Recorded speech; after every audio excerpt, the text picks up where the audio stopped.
Olwaleero abantu bana abagambibwa okwenyigira mu kutemula eyali kapiteni wa Sports Club Villa David Owori baleeteddwa mu kkooti esookerwako e Makindye era ne basomerwa emisango egy'ettemu n'obubbi.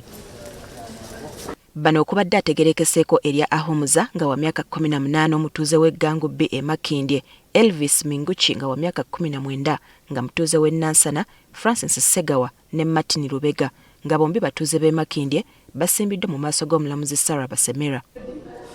You are charged with murder contrary to section 171 and 172 of the Penal Code Act Cap 128.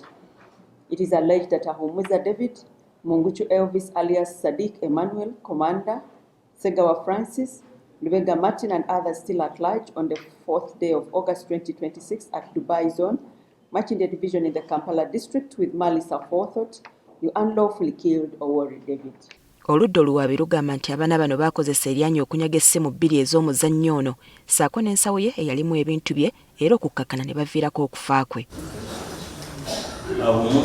Kkooti ekitegedde nti abavubuka bano embula Kalevo Owori baamuttanga ennaku z'omwezi 4 omwezi guno mu bitundu by'e Makindye mu zooni emanyiddwa nga Dubai ku luguudo lwa Nnaalinya Mpologoma oluvannyuma lw'okumukubaga nde ssaako ensambaggire kutuuka kumubetenta mutwe. Kato najja n'amukwata bw'ati afande. Alali yamukuba peve y'okubiri nga kata amukutte bw'ati. Kato n'amutta. Okategera omusajja n'asigala ng'ali mu kukola ki? Mu kwerwanako. N'ava eri n'adduka ng'akola ki? Ngadde kato najja n'amukuba tteke. Kati mu kumukuba tteke oli najja n'akola ki? Yamukuba tteke n'agwa. N'agwa oli najja n'amuzzaako tteke. Oludda oluwaabi era lulumiriza nti abaana bano ku lunaku lwe lumu baliko ne munnansi wa Congo Jackson Ombeni gwe baanyagako amasimu g'omu ngalo nga kw'ogasse n'ebintu ebirala ebyali bibalirirwamu ensimbi ezisukka mu kakadde k'ensimbi za Uganda.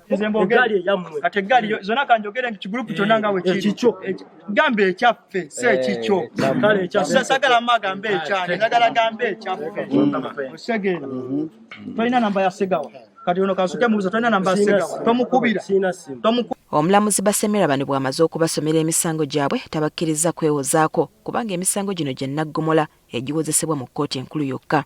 Gye biggweeredde nga bano basindikiddwa ku alimanda eruzira okutuusa nga 10 omwezi ogujja lwe banaakomawo mu kkooti eno okumanya ekiddirira. You will be remanded till the 10th of September 2026 at 9 a.m. You have a right to apply for bail in the High Court. Jjukira nti bano be bamu ku bantu abaakwatibwa mu bikwekweto poliisi bye yakola gye buvuddeko ebyatwala ennaku eziwerako nga yabalondoolera ku emu ku ssimu ey'ekika kya iPhone gye babba ku mugenzi. Shamim Naiga, NTV ku ssaawa emu. Kigambibwa era omusango gubavunaano